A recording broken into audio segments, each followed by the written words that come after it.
Hello, আসসালামু আলাইকুম। টি-20 world cup 2024-এর বাংলাদেশের প্রথম ম্যাচ কিন্তু আগামীকাল সকাল 6:30টায় এবং বাংলাদেশ মুখোমুখি হবে শ্রীলঙ্কার। এবং এই ম্যাচটা কিন্তু জ্ঞান প্রাইরি স্টেডিয়ামে অনুষ্ঠিত হবে। এবং আমি আবারও বলছি, ম্যাচটা শুরু হবে সকাল 6:30টায় এবং দেখাবে নাগরিক টিভি, টফি এবং অন্য অন্য অ্যাপস। আমি সেটা একটু পরে বলছি। এবং এই ম্যাচের প্ল্যান কি হতে পারে এবং এই ম্যাচের প্লেইং একাদশ কি হতে পারে, বাংলাদেশ কি এইবারও কি 2023-এর ওয়ার্ল্ড কাপের মতো ব্যাটিং অর্ডার প্রথম ম্যাচ থেকে উলটপালট করবে। সো এই সমগ্র বিষয় নিয়ে আমি কথা বলবো, সাথে আছে আমি রিজন। ভিডিওটা যদি ভালো লাগে অবশ্যই পেজটাকে ফলো দিয়ে রাখবেন এবং যারা ইউটিউব থেকে ভিডিওটা দেখতেছেন অবশ্যই চ্যানেলটাকে সাবস্ক্রাইব করে রাখবেন। সো আমি যদি মূল আলোচনায় ফিরি, তাহলে বাংলাদেশের প্রথম ম্যাচ এবং শ্রীলঙ্কার এটা দ্বিতীয় ম্যাচ। শ্রীলঙ্কা কিন্তু প্রথম ম্যাচে হচ্ছে সাউথ আফ্রিকার কাছে রীতিমতো উড়ে গেছে। সো এই ম্যাচে কিন্তু তারা কামব্যাক করতে চাইবে। অপরদিকে বাংলাদেশের বাজে ফর্ম এবং অনেক কথাবার্তা, অনেক সমালোচনা এর মধ্যে দিয়ে কিন্তু বাংলাদেশ যাচ্ছে। সো বাংলাদেশের সামনে সবচেয়ে বড় চ্যালেঞ্জ হচ্ছে এই ম্যাচটাতে ভালো খেলা। এখন যদি বাংলাদেশকে ভালো খেলতে হয় তাহলে তাদের ভালো পারফর্ম করতে হবে এবং ভালো পারফর্ম করতে হলে যারা রান পাচ্ছে না তাদেরকে রান পাইতে হবে। বাংলাদেশের এই দলটাতে মেইন যে প্রবলেমটা সেটা কিন্তু হচ্ছে টপ অর্ডারে। শুরু থেকে শেষ পর্যন্ত বাংলাদেশ যতগুলো ম্যাচ খেলছে এই ওয়ার্ল্ড কাপ প্রিপারেশনের শুরুতে, লাইক আমি জিম্বাবুয়ের কথা বলছি, আমি ইউএস এর কথা বলছি, এদের সাথে যে বাংলাদেশ ম্যাচগুলো খেলছে প্রত্যেকটা সিরিজে জাস্ট একটা ম্যাচ ব্যতীত, মানে দুইটা ম্যাচ হচ্ছে, একটা জিম্বাবুয়ের সাথে একটা ম্যাচ হচ্ছে প্রথমে হচ্ছে 100 রানের একটা জুটি ছিল, দেন ইউএস এর সাথে থার্ড টি-20-তে একটা হচ্ছে 10 উইকেটে ম্যাচ জেতা ছিল, এটা হচ্ছে তাদের 100 রানের প্লাস একটা জুটি ছিল। সো এই দুইটা জুটি ছাড়া কিন্তু বিগত যে কয়টা ম্যাচ খেলছে বাংলাদেশের কিন্তু টপ অর্ডার ভুগতে ছিল। বাট এখন কিন্তু বাংলাদেশকে এই জায়গাতে ইমপ্রুভ করতে হবে যদি এই ম্যাচটা ভালো খেলতে হয়।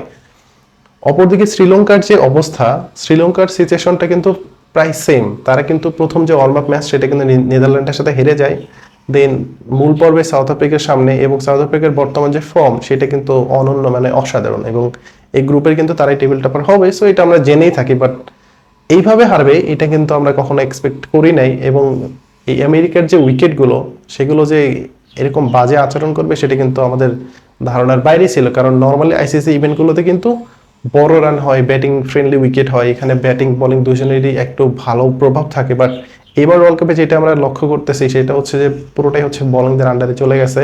যেটা সাউথ আফ্রিকা এবং শ্রীলঙ্কার মধ্যকার যে ম্যাচটা হয়েছে সেটাতে কিন্তু আমরা দেখে ফেলেছি যে মাত্র 70 রানে অল আউট হয়ে গেছে, এবং সেটা চেস করতে গিয়েও কিন্তু সাউথ আফ্রিকা কিন্তু প্রায় 17 ওভার পর্যন্ত খেলতে হয়েছে।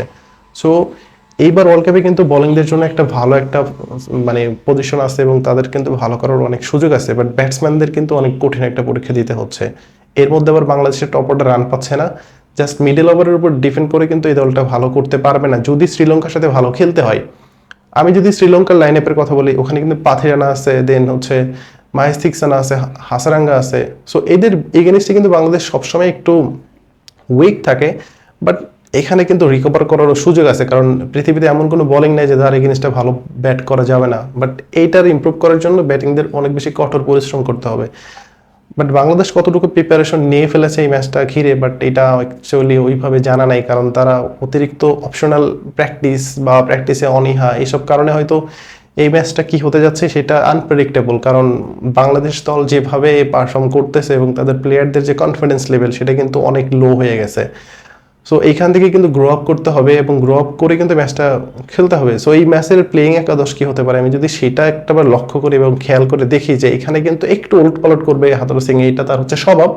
কারণ তিনি 2023-এর ওয়ার্ল্ড কাপে এই সেম কাজটাই করছে, সারা বছর একটা টিম খেলাবে, দেন ওয়ার্ল্ড কাপে গিয়ে তিনি উলটপালট করবে। সো এই রীতিটাও এই রীতি যে তার মধ্যে আছে এবং তিনি কিন্তু প্রথম ম্যাচেও সেটা বজায় রাখবে। যেমন আমি যদি প্লেইং একাদশের কথা বলি, ওপেনিংয়ে তানজিদ হাসান তামিম কিন্তু ফিক্সড।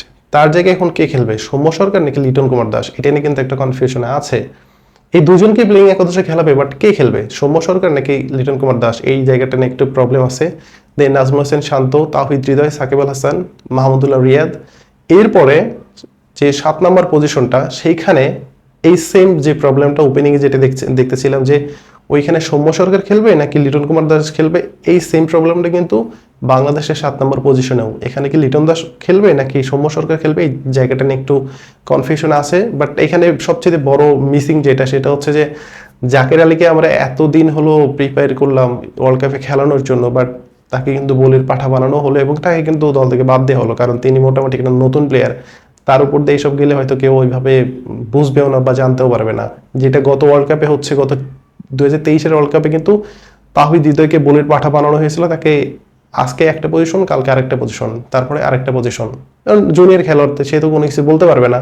সো জাকের আলীর ব্যাপারেও সেম কাহিনীটাই ঘটতেছে, এবং তিনি গত 3-4টা সিরিজ হলো দলের জন্য ভালো করতেছে এবং তার পজিশনটা সেটেল হয়ে গেছিল, বাট তিনি প্রথম ম্যাচে এসে কিন্তু সুযোগটা পাচ্ছে না। এটা আসলে বিসিবি থেকে শুরু করে কোচের যে কি প্ল্যান সেটা তারাই ভালো জানে, এবং এইটা জানেন এইভাবে আসলে ক্রিকেট খেলা হয় কিনা। সো এই যে পজিশনটা, সেখানে কিন্তু সৌম্য সরকার এবং লিটন কুমার দাসের যে কোনো একজন খেলবে, এবং তারপরের অবস্থানে রিশাদকে আমরা দেখতে পারবো, কারণ শ্রীলঙ্কার যে ব্যাটিং লাইন আপ সেখানে কিন্তু অনেকগুলো ডানহাতি ব্যাটসম্যান আছে। সো শেখ মেহেদীকে কিন্তু খেলানোর পক্ষে আমি না অন্তত, এবং মোটামুটি প্রবাবল যে প্লেইং একাদশ সেখানে কিন্তু আমি শেখ মেহেদীকে রাখছি না। তারপরে হচ্ছে আপনার তানজিম সাকিব, সে খেলবে কারণ শরীফুলের কিন্তু ইনজুরি আছে। সো তানজিম সাকিব খেলবে, দেন মোস্তাফিজুর রহমান, তারপরে তাসকিন আহমেদ। সেটা ফিটনেস লেভেলের উপর ডিপেন্ড করে, কারণ তাসকিন গত কয়টা দিন হলো ভালো ইমপ্রুভ করেছে এবং তিনি ভালো ফুল রিদমে বল করার চেষ্টা করতেছে। সো এই হচ্ছে প্লেইং একাদশ, এবং এইখান থেকে আপনাদের যদি কোনো মতামত থাকে কোন জায়গাতে একটু কনফিউশন বা কোন জায়গা থেকে খেললে ভালো হয়, সেটা কিন্তু আমাকে কমেন্ট সেকশনে জানাতে পারেন। এইবার আমি আসি যে বাংলাদেশের এই ম্যাচটা ঘিরে কি প্ল্যান হইতে পারে। ভাই একটা জিনিস আমি আপনাকে ক্লিয়ার করে দিই, বাংলাদেশ এমনিতেই কনফিডেন্সলি অনেক লো। দেন এইবার ওয়ার্ল্ড কাপে যা হচ্ছে অঘটনের পর অঘটন, যেমন গত রাতে পাকিস্তান কিন্তু ইউএস এর কাছে কিন্তু হেরে গেছে এবং সেটা সুপার ওভার পর্যন্ত চলে গেছে, দেন ইউএসএ কিন্তু ম্যাচটা জিতে গেছে। এরপরে এই যে মাঠে খেলাটা হবে সেই মাঠে কিন্তু ওয়ার্ল্ড কাপের আগে যতগুলো সিরিজ হয়েছে সেখানে প্রত্যেকটা সিরিজে রান হয়েছে, বাট ওয়ার্ল্ড কাপের প্রথম ম্যাচটা সেখানেও কিন্তু রান হয়েছে, 194 রানে করেছিল হচ্ছে কানাডা। দেন ওইটা 195-এ চেস করতে গিয়ে 17 ওভার 4 বলে কিন্তু ইউএসএ কিন্তু জিতে গেছে। সো এই তারপরের যে ম্যাচটা নেদারল্যান্ড এবং নেপালের যে ম্যাচটা, সেইখানে কিন্তু আবার লো স্কোরিং ম্যাচ হয়েছে। সো এই ম্যাচটা আসলে কিভাবে কি হবে, পিচের কি কন্ডিশন, সেটা কিন্তু একমাত্র হচ্ছে যারা ওইখান থেকে কাভার করতেছে বা প্লেয়াররা এরাই কিন্তু ভালো জানবে। সো বাংলাদেশের উচিত পিচটা ভালো মতো পড়তে হবে, কারণ অনেক সময় আমরা দেখেছি যে বাংলাদেশ ভালো খেলবে, বাট ভালো খেলার অবস্থানে আছে, বাট তারা পিচটা ভালো মতো পড়তে পারে না। যদি ভালো মতো পিচটা পড়তে না পারে তখন ভুলভাল একাদশ সিলেকশন করে, দেন তখন কিন্তু ম্যাচে গিয়ে কিন্তু বিরাট একটা ইম্প্যাক্ট পড়ে এবং বাংলাদেশ কিন্তু ফেল করে অনেক সময়। সো পিচটা মোস্ট ইম্পর্টেন্ট এবং এটা কিন্তু পড়তে হবে, এবং টসটা যারা জিতবে তাদের কিন্তু ম্যাচ জেতার পসিবিলিটি অনেক বেশি থাকবে, এবং ম্যাচে হচ্ছে পারফেক্টলি তাদের পারফর্ম করতে বা ম্যাচটা নিজেদের আন্ডারে রাখতে বা নিজেদের কন্ট্রোলে রাখতে কিন্তু টসটা অনেক বেশি ইম্পর্টেন্ট। সো টসটা জিততে হবে। নাজমুল শান্তের টস ভাগ্যটা খুবই ভালো, বাট এদের যে টেন্ডেন্সি এটা অ্যাকচুয়ালি আমি গত কয়েকটা সিরিজ হলো দেখতেছি যে তারা টসে জিতে, যদি জিম্বাবুয়ে হোক বা ইউএসএ হোক, তারা হচ্ছে টসে জিতে ফিল্ডিংটা নেয়, বাট এখানে ফিল্ডিং নিয়ে কতটুকু কার্যকর হবে সেটা বলতে পারতেছে না। বাট ফিল্ডিং নেওয়াটা একটু বেটার হবে, কারণ যেহেতু স্লো সাইড, যে কোনো মুহূর্তে উইকেটের আচরণ চেঞ্জ হয়ে যেতে পারে। বাট প্রবলেম হচ্ছে যে যদি এই ম্যাচে কোনোভাবে রান 170 ক্রস করে তাহলে কিন্তু সেটা কিন্তু চেস করা কিন্তু ইম্পসিবল। সো বাংলাদেশ যদি টস হেরে আগে ব্যাট করে অথবা টস জিতে আগে ব্যাট করে, তাদের প্রথম লক্ষ্য থাকা উচিত 170 রান করা।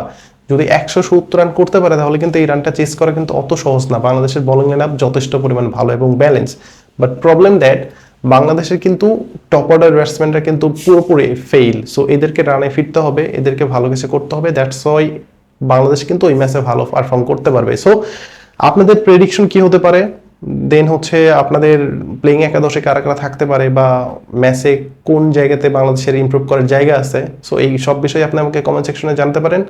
ধন্যবাদ, আজকের ভিডিও পর্যন্তই। আসসালামু আলাইকুম।